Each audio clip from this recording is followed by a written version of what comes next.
ఇప్పుడు ఆ శ్రీ చైతన్య నారాయణ ఉంది ఎగ్జాంపుల్, ఈయన విద్యాశాఖ పెట్టుకున్నాడు.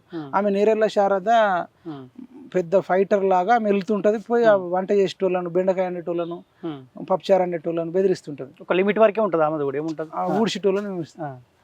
ఆమెకు లిమిట్ కాదు అసలు. ప్రపంచంలో ఎవరన్నా ఉమెన్ కమిషన్ చైర్మన్, ఆ చైర్మన్ అంటే విద్యా సంస్థల చైర్మన్కి ఫోన్ చేసి ప్రశ్నించాలనా?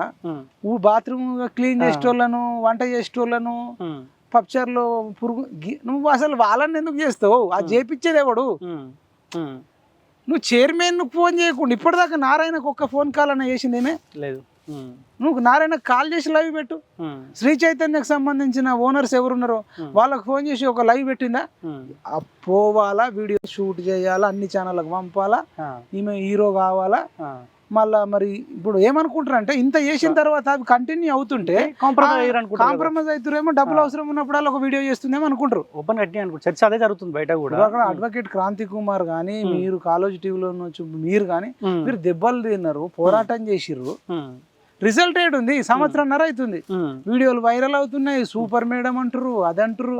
మరి నీకు రేవంత్ రెడ్డి అపాయింట్మెంట్ ఇస్తలేడు? అసలు రేవంత్ రెడ్డికి తెలియదా ఈ మాఫియా అంతా? తెలియదా ఏం కంట్రోల్ చేసినట్టు? ఆ ఫుడ్ చక్కగా ఉండదు,